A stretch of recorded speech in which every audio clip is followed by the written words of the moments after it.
Hi everyone. Can everyone hear me all right? Closer? Can everyone hear all right? Hi everyone. Thanks for coming along tonight to this BZE presentation.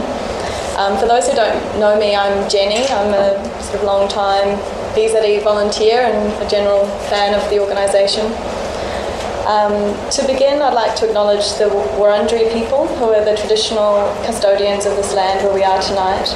And I'd also like to pay respect to the elders, both past and present, of the Kulin Nation, and extend that respect to Indigenous Australians who are present here tonight.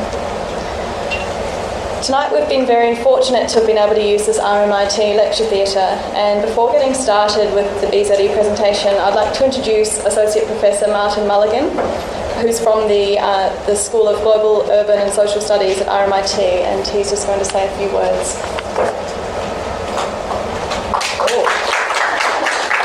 Not sure I need to deserve that.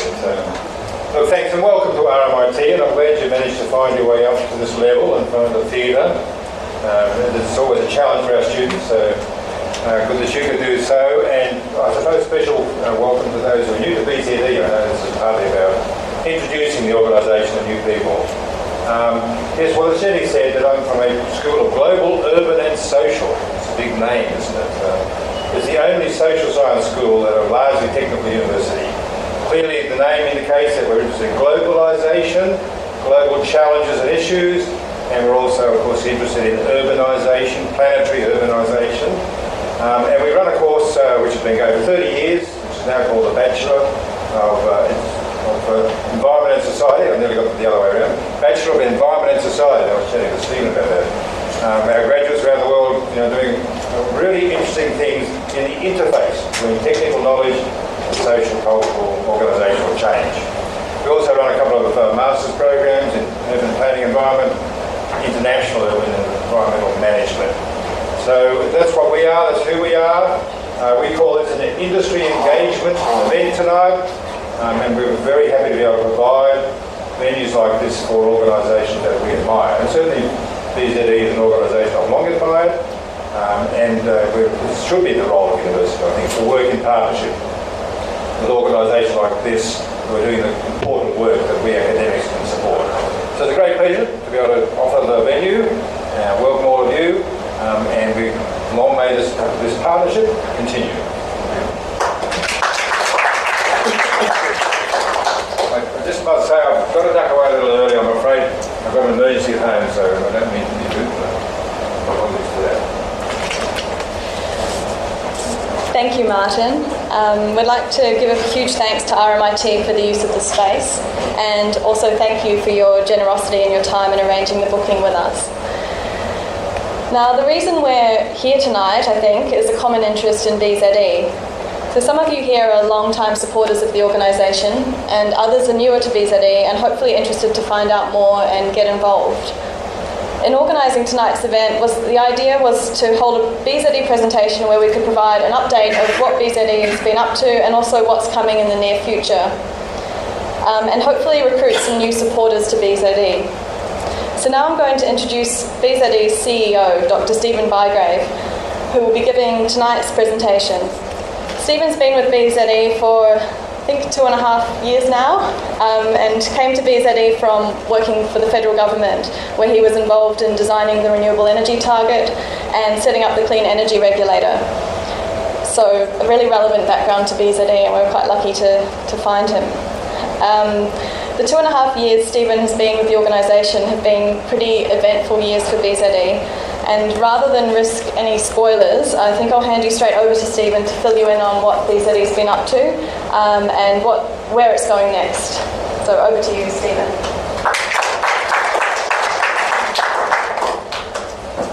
Well, thanks, Jenny, and thanks also to Martin for that warm welcome.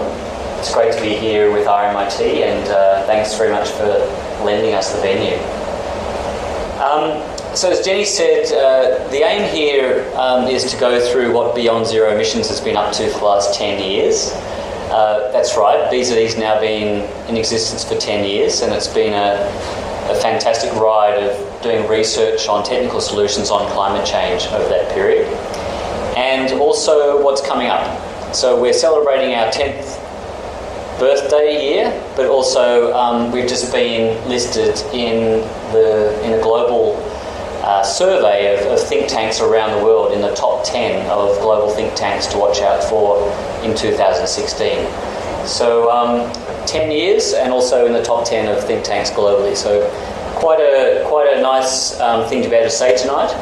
I can see a lot of new faces here and also some faces which are very familiar to me. So welcome firstly to the people who are new. The aim of this presentation tonight is very much to walk through what we've been up to, what we've succeeded in, where our impacts have been, and also what our plans are for the coming year and beyond.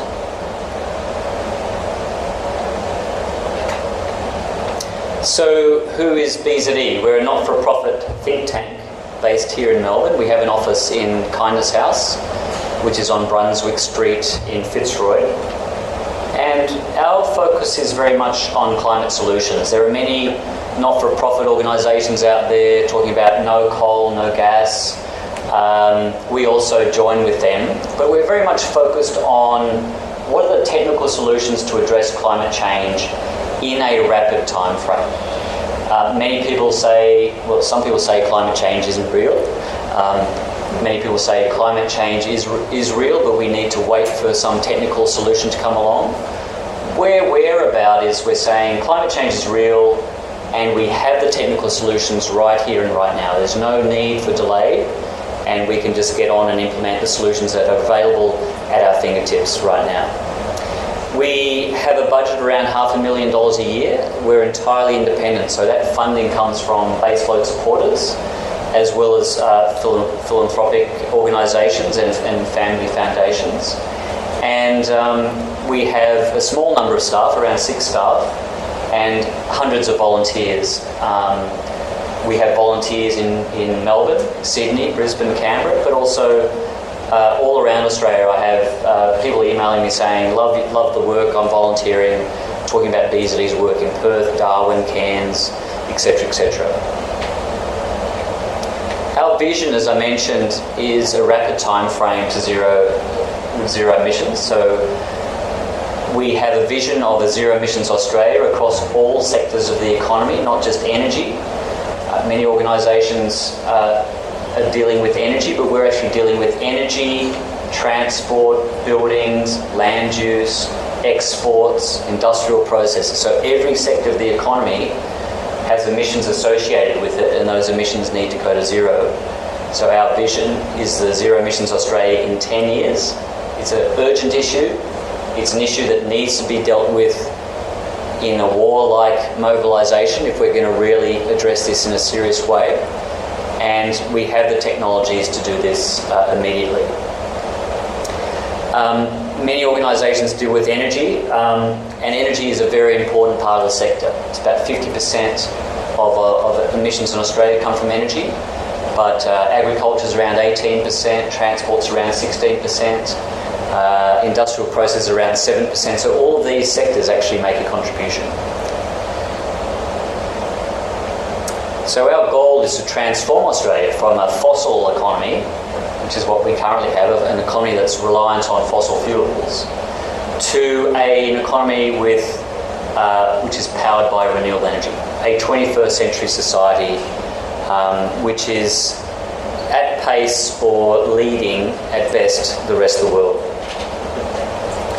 We have an incredible endowment of renewable energy. We have vast land where we can sequester carbon, and our nation is perfectly positioned to deal with Australia, deal with climate change as an opportunity, not as a threat. And many people in the political sphere talk about climate change as a threat. It's going to cost jobs and it's going to cost the economy. We're about saying this technical transition makes sense to not only deal with climate change, but it also will deal with jobs, economic growth, and actually enhance our way of living, but also protect the rest of the species that share this planet Earth with us. So how do we work? We do science-based research. So most of our staff are technical engineers. Increasingly, we also drawing off economic skills and social science skills, because it's one thing to identify the technical transition, it's another actually to talk about the social and economic transformation that comes with that technical transition. So we do the research, and then we go out there and educate. We talk to politicians, we talk to Rotary clubs, we talk to school groups, we talk to the general public. We had a stall at the Sustainable Living Festival. We had a stall over the weekend at another festival. So we're very much about getting there out in the general community and sharing our research findings. This is a picture of launching our Energy Freedom Homebook. We have a copy down the front here. This was launched by Adam Bant, member of the Greens Party, with us late last year.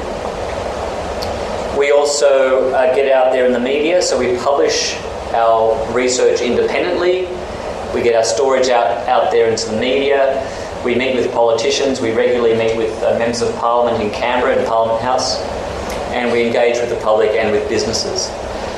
We need to deal with all of those stakeholders because everyone is part of the solution. We have an incredible number of very talented volunteers, and some of them are in this room with blue t-shirts. Some of them don't have blue t-shirts on tonight, but our volunteers are critical to the success of our organisation. We have a radio show, a community radio show with 3CR. We have shows on Monday afternoons and on Friday afternoons with 3CR. We have a monthly BZE discussion group, and that is run by Miwa at the back there in the blue t-shirt. So if you have any questions about the discussion group, please speak to Miwa. And those discussion groups, we have experts, technical experts from all over come and talk to interested people about this technical transition to zero emissions. We also have stalls and speaking events, and we've also started working with councils to train council members to be able to talk to their constituents about this transition to renewable energy, but also energy freedom, which I'll talk a little bit more about. We've now published a lot of reports. It's pretty amazing to look now at the work we've done across different sectors. So we started with the stationary energy sector. 5 years ago we launched the Blue Report there, the stationary energy plan, showing how we can transition our energy sector to 100% renewable energy. Back then people said 100% renewable energy, you've got to be joking. Now at Paris in December we had 1,000 mayors commit to 100% renewable energy from all over the world. We've got the ACT government talking about 100% renewable energy. So this was very radical 5 years ago. It's now being embraced by many, not enough, but many people about this transition to 100% renewable energy. We followed that report up with a buildings plan, which was launched in 2013, showing we can have zero emissions buildings. We then launched a high-speed rail report showing we can build high-speed rail in this country for $30 billion cheaper than any previous government study. We've now got the Labor Party and Anthony Albanese saying that this is the model that we should be looking at. We then launched our land use plan showing how we can sequester carbon across the landscape, reduce livestock numbers, enhance savanna burning, enhance manure and soil management to bring our ag sector to zero emissions. And some of the assumptions we've used in this report are relatively conservative in the sense that we could reforest and revegetate more land than what we're proposing in this report and actually sequester emissions from past activity. Because as you know, we already have emissions in the atmosphere from the past 200 plus years of industrial activity. And while we need to bring our existing sectors to zero, we also need to draw down emissions that exist from past activities in the atmosphere, hence going beyond zero emissions. We then launched our Energy Freedom Homebook, which shows how in 9 easy steps every householder can wipe out their electricity and gas bills and not only have a zero emissions home, but a home that's more comfortable, higher performing, and warm in winter and cool in summer. We then followed up with our carbon crisis and fossil economy reports, which were part of the larger Renewable Energy Superpower report, which we launched with Professor Ross Garnaut late last year, and we're about to launch in Sydney with Mark Butler, the federal opposition spokesperson for environment, climate change and water. And we're also launching this in Brisbane with the Queensland Environment Minister on the 21st of April. So these reports now are building a story across all parts of the economy on how this transition to zero emissions can occur. I'll talk more about research that's coming up in later slides. So these reports are very critical in busting many of the myths that are out there, spoken by politicians or members of the incumbent fossil fuel industry. Renewable energy won't work when the sun doesn't shine and the wind doesn't blow. You might have heard that from a former Prime Minister, Tony Abbott. And Joe Hockey was also saying the same kind of thing. So this is a myth that many of our leaders, so-called leaders, are portraying out there in the community. Or 100% renewables isn't technically possible. Or renewables can't provide baseload power, 24-hour power, 7 days a week. So this report dealt with those issues head on. Those myths are now well and truly busted, and it's largely due to the work that Beyond Zero Emissions did 5 years ago, and really leading the debate around renewable energy and 100% renewables being possible. Some of the myths about renewable energy in the building sector. High efficiency electrical appliances powered by solar can't meet all our building energy needs. Gas is as good as solar. We've seen that come out of the gas industry in the last month or so, where the gas industry is saying gas is as good as solar, and we want to piggyback the solar revolution. There's no such thing as zero emissions buildings, another myth. Now busted through the buildings plan. We can have zero emissions buildings. We can use high efficiency electrical appliances powered by solar to meet all of our energy needs.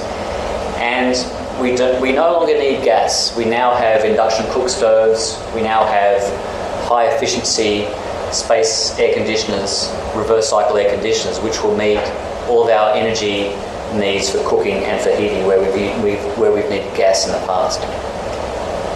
Our Renewable Energy Superpower plan deals with some more myths about renewable energy. We hear often from the coal and gas industry that we need coal and gas for our economic prosperity, that renewables can't power our economy, and we have far more coal, far more gas resource than renewables. This report actually shows that renewable energy will enhance our economic prosperity in a decarbonised world, which is what the world we're living is rapidly heading towards, especially if the Paris Agreement is implemented.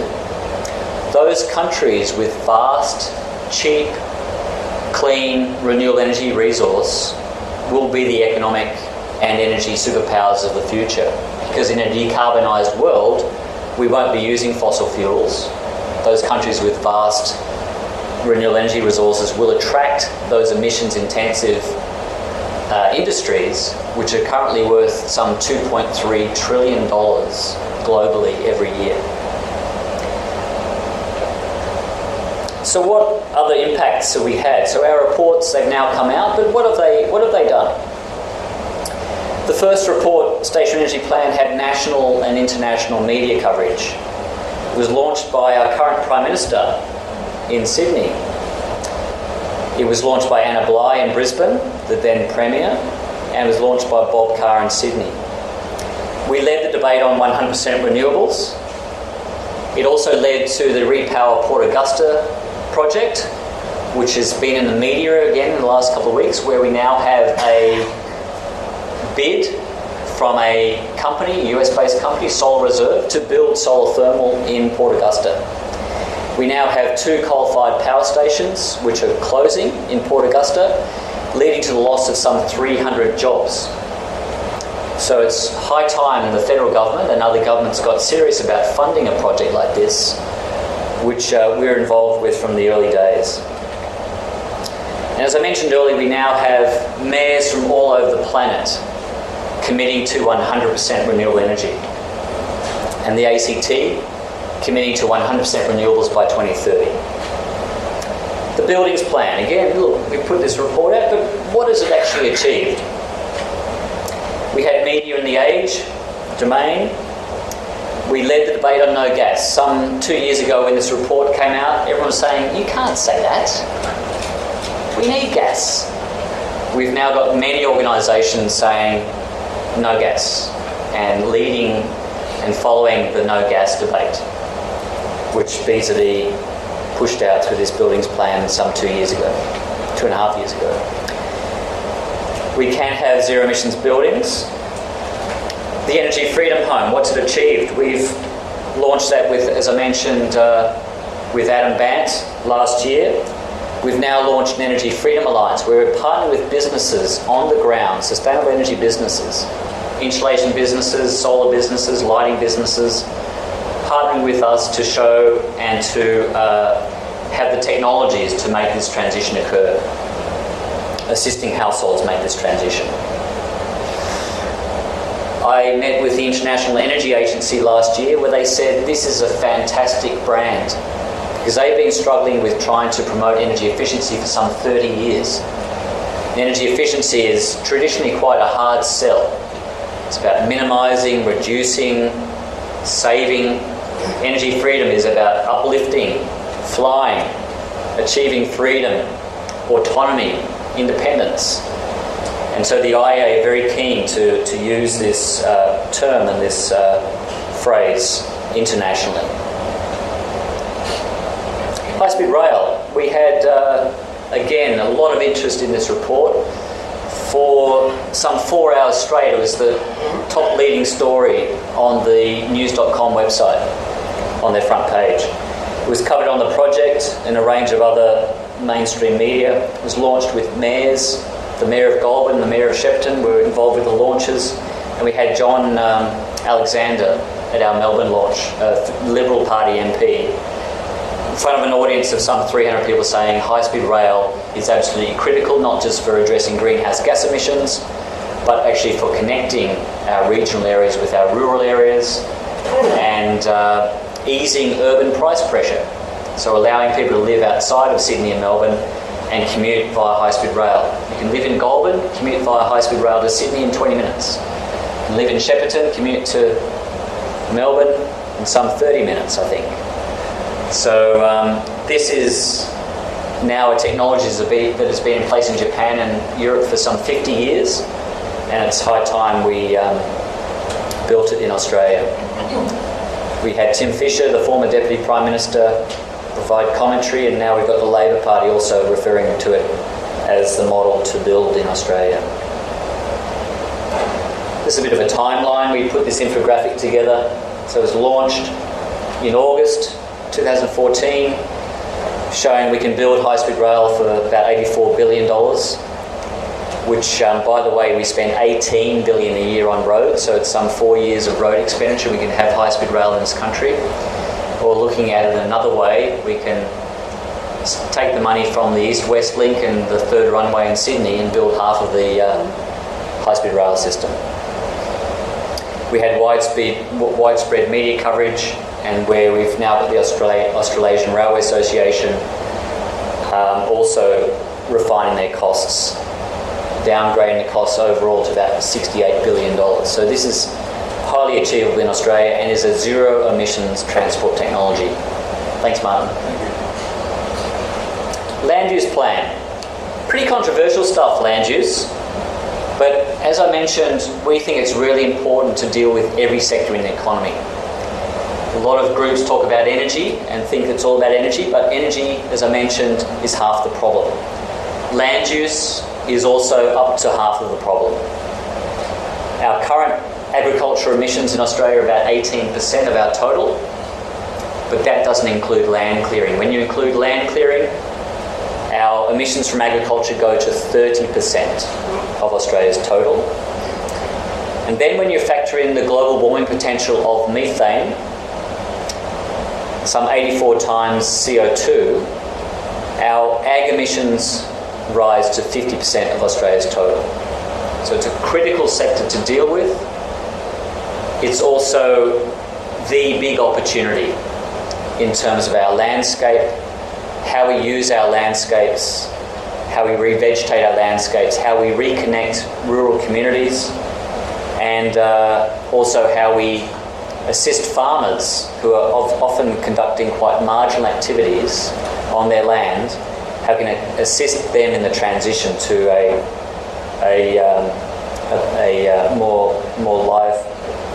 better livelihoods, essentially, and offer an alternative revenue stream through revegetation.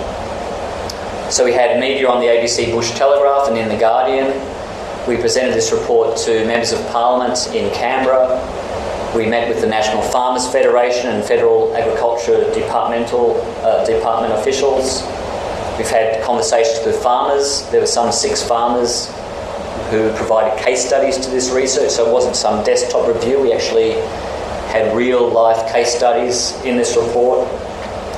And we now have the Wilderness Society launching their most recent report today, again highlighting that land clearing is a major problem in this country, and it's eroding all of the gains that are being made through the Emission Reductions Fund. So on the one hand, the federal government's handing out money to stop or reduce land clearing, and on the other hand, we have Queensland's government still supporting land clearing on a large scale. So all of the funding that's going out through direct action to land activities is actually being eroded by the land clearing activities which are taking place, particularly in Queensland. Our superpower plan, launched in Melbourne late last year by Professor Garno, has had ABC and media in the Sydney Morning Herald. We've again presented this research to members of Parliament, and we're launching this in Sydney on the 4th of April with Mark Butler. We're now taking our work internationally, and we were at the Paris conference presenting our work to 7 different events, and we've sat alongside other groups like Zero Carbon Britain, Zero Carbon USA, Negawatt, World Future Council, all these other groups who are doing similar research.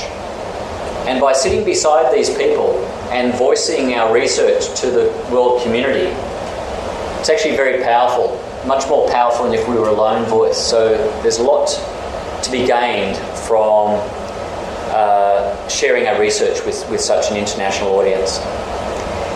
This is also one reason why I think BZE's been listed in the top 10 of global think tanks to watch in 2016, because our work is out there being recognised internationally on the world stage. We also had the Mayor of Byron Shire present in Paris on what he is doing with the Byron Shire Council and the Byron community to transition Byron to a zero emissions economy, or a town or a community, over 10 years. So the Mayor and I met in March last year, and he committed Byron Shire to be Australia's first regional zero emissions community. And this is him in Paris talking alongside the Mayor of Colorado, mayors from Asia, as well as Christine Milne, who was there. And being part of the 1,000 mayors in Paris talking about the transition to zero emissions and 100% renewables. What else has been our impact? We've led the debate on zero emissions and 100% renewables. And we're now ranked, as I mentioned, by the Lauder Institute, who do this global survey every year of think tanks around the world. We have a YouTube video, by the way, if you want to look at it, which has Malcolm Turnbull launching our stationary energy plan in the Town Hall of Sydney. And we're bringing that to currently a video of about 13 minutes.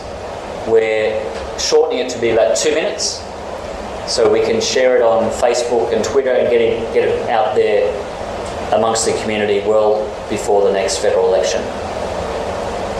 So it better be quick, because the election could be any time.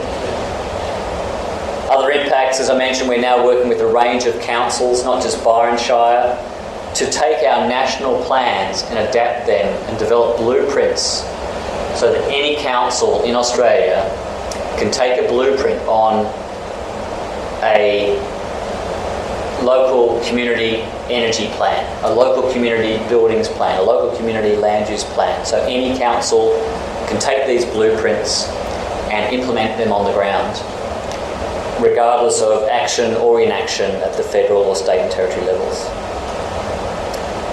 And Byron Shire is spearheading this, and we're just, over the next few months, we'll be launching our zero emissions land use Byron plan and our zero emissions buildings Byron plan, and stay tuned for more information on that. So we've also been very fortunate to receive a number of awards over the last 10 years for our work. We were winner of the Conservation Council of New South Wales Most Inspiring Climate Action Initiative, Yarra City Council Sustainability Award, Eureka Prize finalist, ACF Peter Rawlinson Conservation Award. 2 years ago we won the NGO category for the Green Lifestyle Award, and just in the last few weeks been listed in the top 10 global think tanks to watch. So, what's next? Can't just rest on our laurels, can we? Got lots more to do. There's still a lot of myths out there about renewables, and one of the myths is that we need coal and gas for our industrial processes. We're going to hear this a lot more, particularly from the gas industry. We need gas to make steel, cement, aluminium, bricks, glass, the list goes on. So our soon-to-be started Zero Carbon Australia Industrial Processes Plan will be dealing with that myth. So we're busting the myths that renewables can't provide energy for industrial processes. We'll also be launching our electric vehicles plan, which has been some 2 years in the making. This is just a mock-up. The report won't look like this, but it's just to show you there will be a report. It might not be that colour. Have to work on that one. This report will show that it is cost effective to transition Australia's entire passenger fleet to electric vehicles in a 10-year period, and that EVs are truly a zero emissions transport solution, particularly when you have a grid based on 100% renewable energy, and will reduce Australia's emissions by 7%. We're also doing the zero emissions, zero carbon communities blueprints across energy, transport, buildings, land use and waste. This will really empower communities to be able to take these plans and implement them on the ground. We're also working with another organisation to develop a war-like scale mobilisation to zero emissions globally. We're still scoping that plan, but it will be an important part of our work over the coming year. This will require war scale mobilisation, and it will require a global effort. So that will be a really important piece of work as well. So 3 more slides. A lot of you are new, and if you want to be involved, there are a range of activities that you can be involved in if you wish. And we have a number of volunteers here in the audience who can also answer any questions you might have afterwards. But you can join as a volunteer. We have some 50, 60, 70, 80 odd, at least, volunteers in Melbourne. We have some 50, 60 volunteers in Brisbane. Canberra's about 30, Sydney's about 30. As I mentioned, there's a sprinkling of others around the other regional cities. So a very, very powerful group. Volunteers can assist with our research. Volunteers have often come from a range of lives, experiences, jobs, where they maybe have come from the oil and gas industry and worked on with a Chevron or a BHP or a Exxon Mobil, and they bring that expertise now to assist us in our research. You can also sign up to our monthly newsletter. We have a newsletter that goes out keeping people up to date on our research. And if you want to sign up to our newsletter, I think we have some forms up the front afterwards. That's an e-newsletter sent out electronically. You can join our Energy Freedom initiative. So as part of our Energy Freedom strategy, we've written this book, but we've also got a website, www.energyfreedom.com.au. And through that website, you can join our Energy Freedom campaign. And you can get contacts through to some of our industry partners. You can find out more information about the 9 steps to energy freedom: insulation, double glazing, solar PV, etc., etc., etc. And by joining Energy Freedom, you can actually just sign up and say, energy freedom is a good thing, and we want to see more government action supporting energy efficiency and rooftop solar. Last but certainly not least, you can become a baseload supporter. As I mentioned, we're entirely independent. We get funding from our baseload support membership and our philanthropic funders and our family trusts. This is the way we're able to do our research independently, and we're able to ask the hard questions and also answer those questions. So if you want to become a baseload supporter for as little as $20, $25 a month, we have some forms up the front as well if you want to join. What else can you do?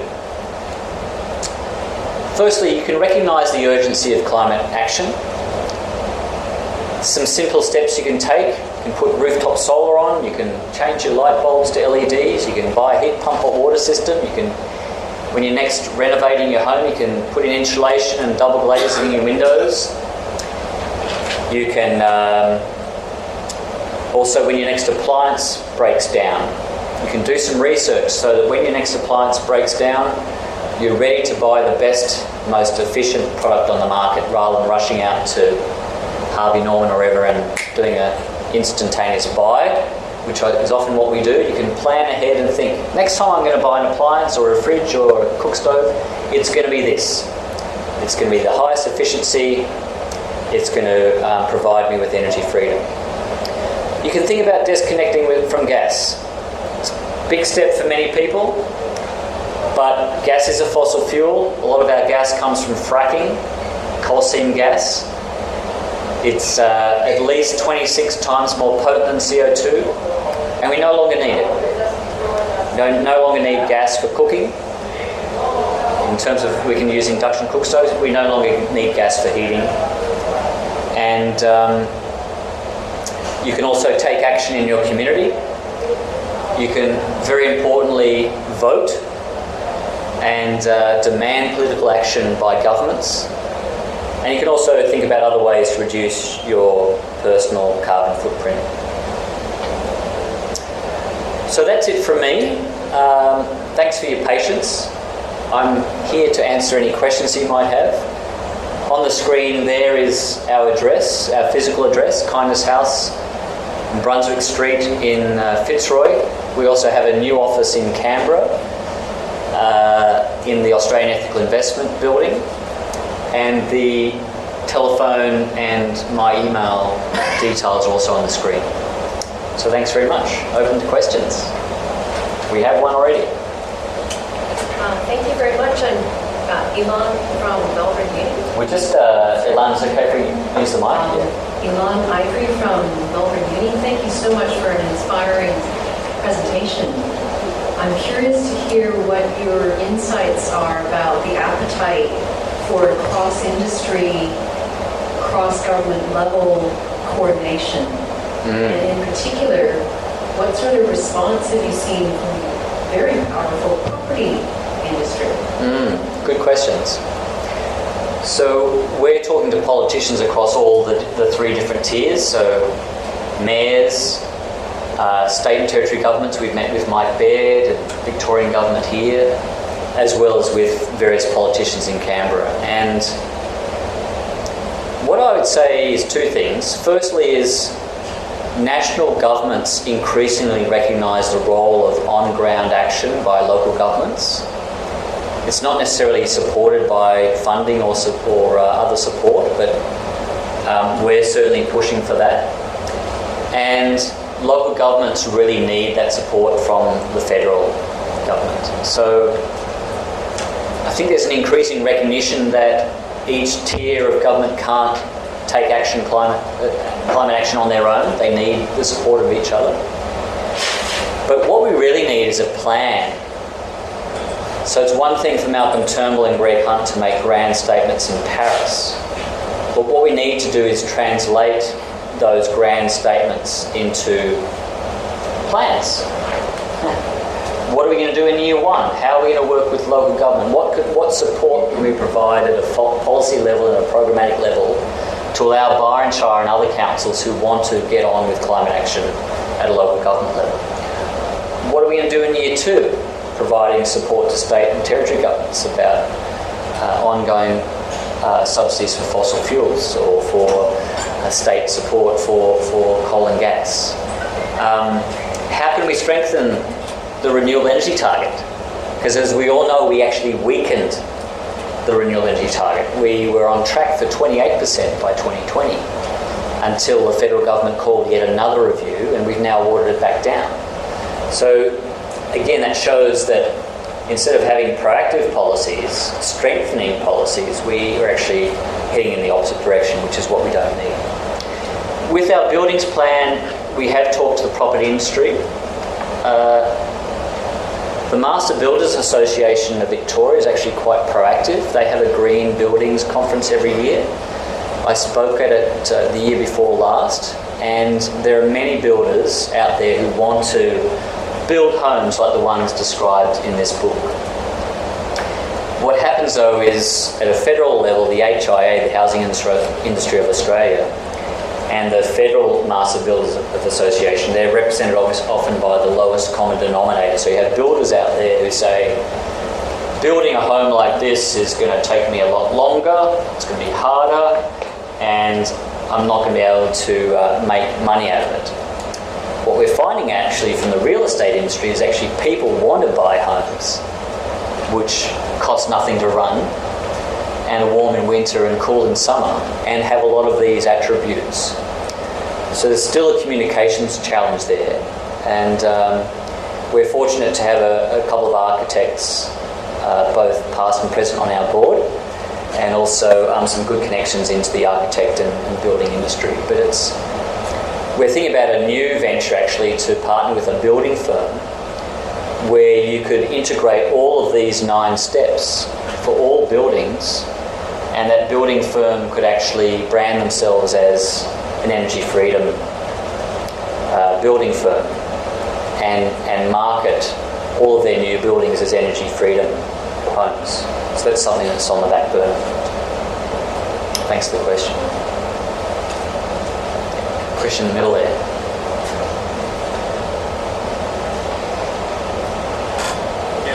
My name's David O'Neill. I've actually corresponded with you in the past. Look, I've had the unique experience of working in the power industry for 15 years after working in the industry for 20 years.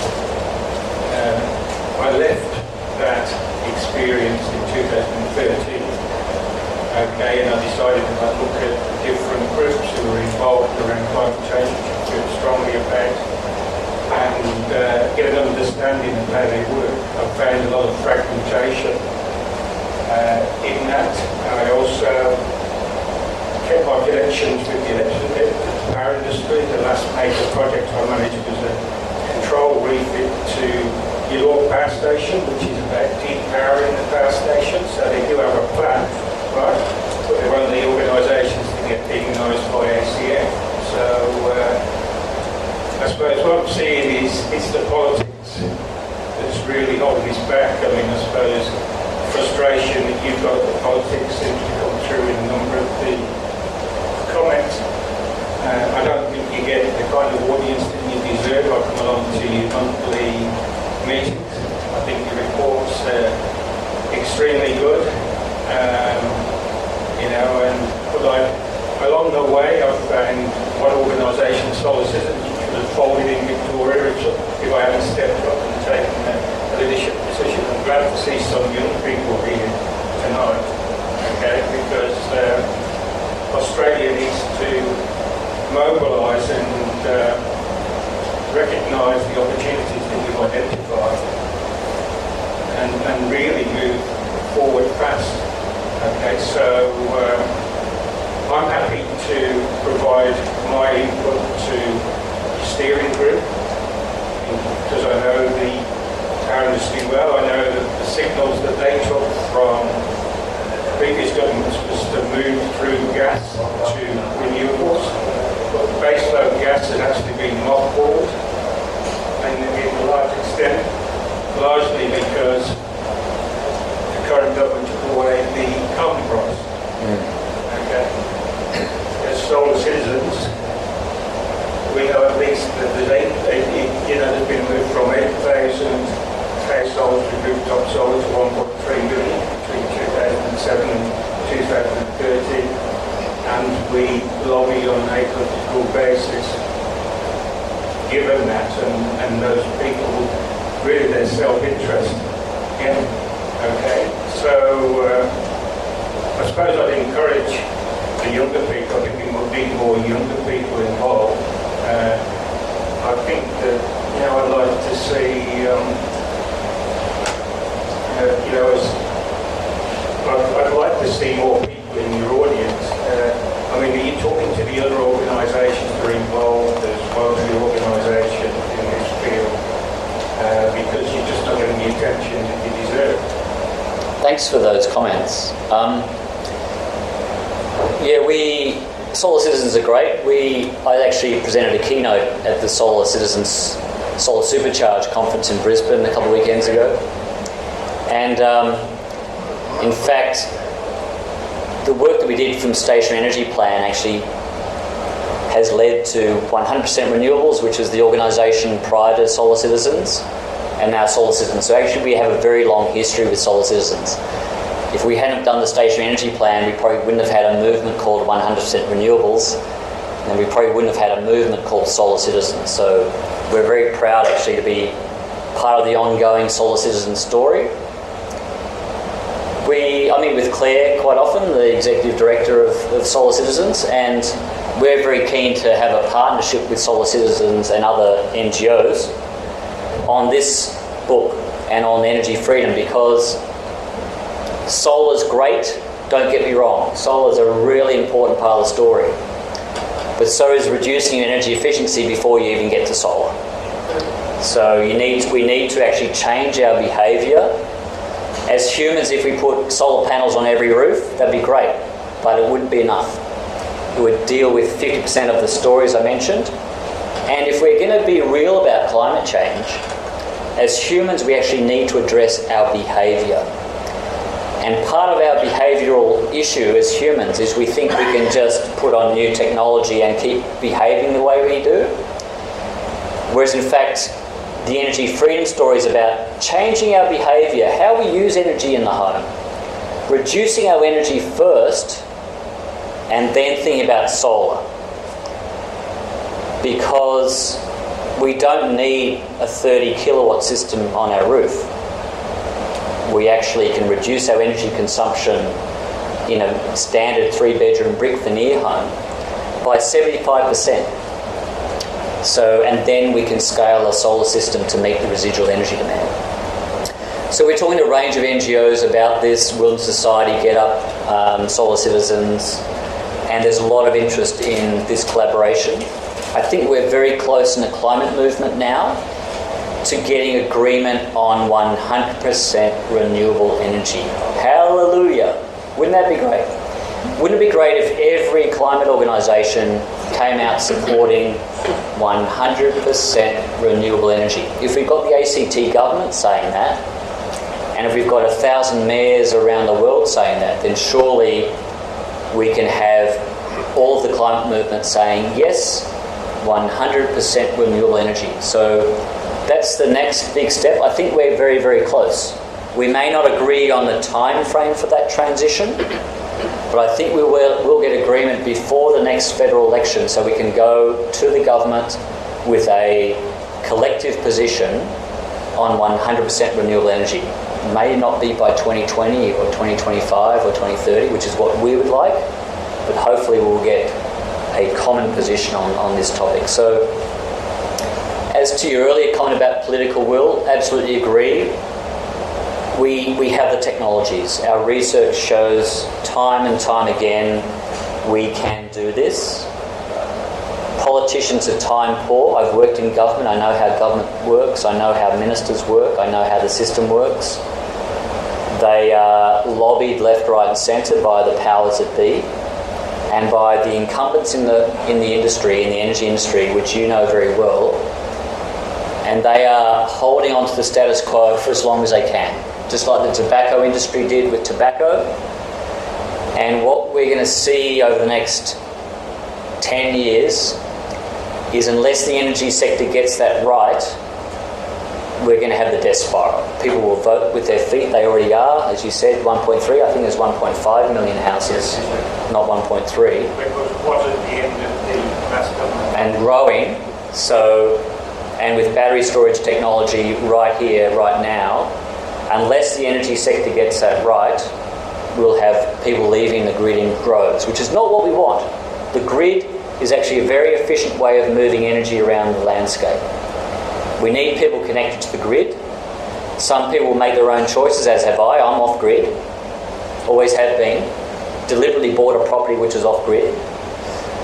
But we need a grid because we need to be able to shift this renewable energy around the landscape to where it's needed. So where it's generated, where it's needed is often different places, so we need to be able to shift that energy around quickly through the grid. The grid's also a fantastic battery. So I'm certainly not advocating going off-grid, but I am advocating shifting to 100% renewables, us all being clear as the climate movement in pushing this to the federal election and getting some more action from our politicians than just visionary statements. Sorry for talking so much, but... just quickly so others, yeah. Look, I understand the technology, right? And, I think you've got a great portfolio there. And it's great to hear that you're talking to the other organisations based in this area, right? But, I think that the progressive forces could rip themselves apart based on what the Greens are about to agree with the Liberal Party. And we could end up with a climate-denying government in both houses of our federal parliament. So, the young people need to get involved. There were 200,000 people in London who demonstrated against their submarine project last weekend. We're putting 12 submarines, which is like the marginal line to Australia, and no noise. Yeah, so, it's about, for me, it's about, look, and obviously I'm coming through as very passionate because what I'm seeing is all this fragmented groups. It's good to hear you're talking to the other groups, but I'm certainly not seeing that. Yeah, okay, thank you anyway. Yeah, I think you just repeated the same comments, and I think I answered that question. The climate movement has a way to go in terms of being on the same page, We have a really important federal election. My personal view is that this federal election will be another climate election. Despite what many people say, that climate change won't be on the election landscape, it actually will be. The last 3 elections have been, and this one will be the same. It's great to see a diverse range of people here tonight, and I agree that diversity is the key.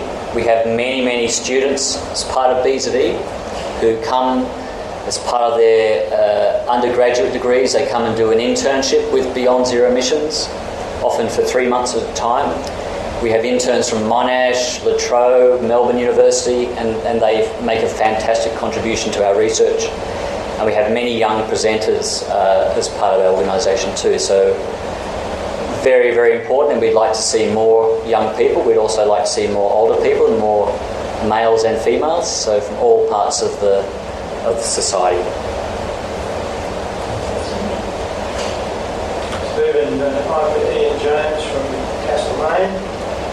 I'm representing the Mount Alexander Sustainability Group. What the MASG would like to do is assist the Shire of Castlemaine become carbon neutral by 2025. Good. The council is working on that. We're working on that. What we would like to do in the next year, in this calendar year, is run a series of information lectures for the ordinary members of the district. And I'd like to get yourself as a speaker to such a thing. Very happy to do that, and that's congratulations, because I think you missed some of the earlier parts of the presentation, but we are working with Byron Shire Council, we've worked with Mitchell Shire Council, we're working with Nillumbik and Brimback councils, and many councils actually want to do stuff, and we've got the plans and we're adapting the plans to be scalable and adaptable to local government use. So very happy to chat. Maybe we can chat later about what we might do and the timing for that. Perfect, thank you very much. Had a question in the middle there. Hi, my name is Sarah Brennan. One of the questions I have is about coal communities of the Latrobe Valley. We talk about gas, we know gas, but apparently coal is on the agenda as well. And there are, in the Latrobe Valley, it's a whole community, it's not just one town. So, but it's not technological change there, it's a social change. Do you have any thoughts on that, or any connections with people who are doing stuff about that? I do, and I met with a group who were potentially interested in funding a transition for Latrobe Valley in particular. I can talk to you more about that maybe later. But you're absolutely right, is that it's not, in this case, in those coal-dependent or gas-dependent communities, it's actually about the social transition. One of the people assisting us in the Byron Shire process is working with coal-dependent communities, and was a former board member of Beyond Zero Emissions, and so understands what we're on about, and is a social community development expert. So she is working very closely with us to assist this transition, because it's not just about the what, it's not about the technical stuff. That's a really important part of it, but it's the how, and it's the story. So often communities, they want to hear that the technology is there to make the transition. They just don't know how to make the next step. And they're also fearful of job losses or income losses. But unfortunately, what governments fail to do is make any transition smooth. So we're seeing this in Port Augusta, where 300 jobs are being lost because 2 coal-fired power stations are being shut down. The community, BZE met with that community 4 years ago, and talked about repowering Port Augusta with concentrated solar power. Now, at the time, the community voted, even though they were a coal-dependent community, for health reasons and other reasons, they actually voted to build concentrated solar power. What happened? Nothing. Governments didn't come on board, people didn't see the importance of that transition. So we're now in a boom-bust scenario, where instead of thinking about a smooth transition over a 5-year, 10-year period, we've got 300 jobs lost. So this social transformation, which what you're saying is absolutely key. What we're doing in Byron, and this will be translatable to or adaptable to other coal-dependent communities, is not just talking about the what, but the how. How can the social transformation occur? How can communities be empowered to drive that? What are the steps they can take? What are the community processes? What training modules do they need? How can they have discussions? Because in many of these communities there's a lot of division, and even just having a discussion is impossible. So very, very keen to talk to you about that some more, and it's absolutely fundamental. When I arrived in BZE 2.5 years ago, all my staff said,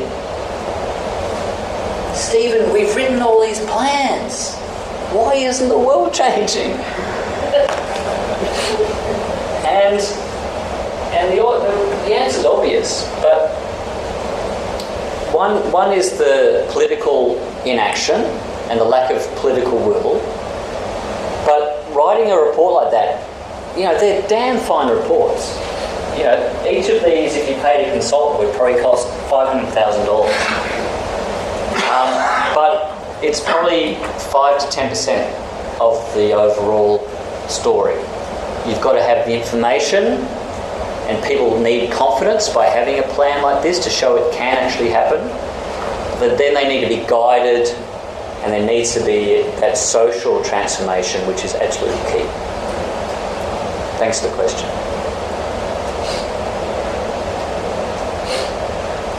We out of questions? Any other questions? Come on, this side. I can feel some questions here. Do you guys... Yeah, see, I told you this. I don't need a mic, it's fine, I can keep my voice. Yeah. So do you come together at all physically, like on a regular basis, to talk about these issues and steps and challenges? Yes. So Jenny, I might hand to Jenny after I make an introductory response. The question for those of you who might be listening to this later, does BZE hold regular events where people can come together like this?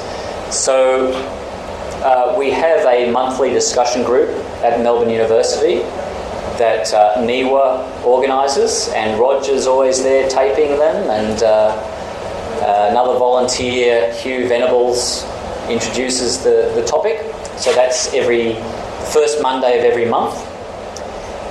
Jenny runs a Techie Tuesday evening every fortnight at Kindness House, which you might like to talk about, Jenny. Yeah, so on Tuesdays, we've got one tomorrow night, and then every fortnight we have a technical group meeting. So it's, I guess at BZE we have a bit of a mix of volunteers, so there are people that run stalls and people that are trained to present on BZE's messages, but not necessarily technical people. And then we have technical people who either contribute to the research or understand the research and use that to channel into communications. So trying to share things on social media or communicating with other environmental groups. And there are limitless things we can be working on really, but at the moment we're meeting every 2 weeks, and we might wrap that back up to every week. And we just work on whatever is seen as priority at the time. So at the moment we're working on a submission by BZE to the Labor government, who made a recent announcement that they are proposing a policy to reduce Australia's emissions by 50% by 2030 and 100% by 2050. They wanted input from environmental groups, and BZE is quite well placed to put something together with our recommendations for policy and highlighting our thoughts on how they should approach, and they've given a list of questions. So we went to a consulting session with Mark Butler, Shadow Minister for the Environment. So that's something that's happening, and then it will sort of change month to month. And there's always more to do than we sort of have time to do, but everyone's very welcome. And I think ideally what we're hoping to do is wrap that up so that we're having technical meetings, but then we maybe have separate groups that are focusing on maybe just media, and maybe we talk, and that might be people that are, that their skill is less understanding all the technical detail, but taking the messages and selling them well and putting together. I think social media is something we want to really probably get better at, and better at making our messages snappy, which is not always easy because they are technical often. So yeah, you're very welcome. If you're interested, I can add you to the email list of those. That was going to be the next question. So how do you stay informed as to what's going on? Yeah, it's a little bit ad hoc. I would say that there's a Melbourne email list which anyone can be on. The easiest way is actually info@bze.org.au is the best email address. So info, I-N-F-O, at bze.org.au. I've got a form here. Anyone wishing to register for any of the activities Yes. Thanks, or David. the newsletter, I'll take the details. Yeah, good. Thanks, David. And the other thing on the Techie Tuesdays, right, is we're doing fact sheets and policy briefs on each of the plans. So in the lead up to the election, we want to have a 2-page document on land use, a 2-page document on buildings. So the volunteers who are coming along on Tuesday nights are developing those fact sheets and policy briefs. Yeah. Because if you give this to a politician, they'll say, oh, that looks great, but I don't have time to read it. By having a 1-2-page fact sheet, they will have time to read that. So yeah. And so a big part of, I think, what that group is trying to do is make the messages digestible. I think in the long run, we're hoping to sort of upskill everyone on the messages to the point that we can quickly respond to myths that are being sort of blasted in the media and just get much more punchy. So there's always a lot to do at BZE, and the more we tend to aim high, don't we? yeah. And Zero emissions in 10 years. It's sort of, if you have a good idea, you can generally run with it. It's sort of, there are people around ready to go. It's just getting, So come and speak to Jenny or David afterwards. It'd be great. We might wrap up. Yeah. You reckon? Sounds Have you good, got any concluding remarks? I'll type with me. Thank you, Stephen, for tonight's presentation. It was really exciting seeing sort of everything together and the whole story pulled into a summary, and I hope everybody enjoyed it and found it good to see what we've been doing, but also exciting to see what BZE are going to be doing.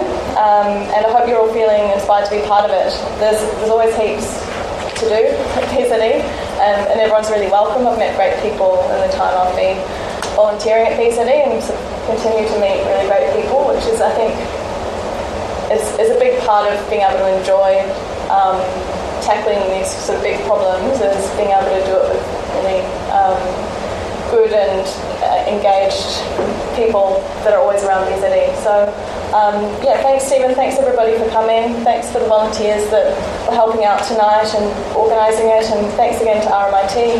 I know Martin's gone, but it was great to have the use of this space, and I hope to see you all again. Thanks.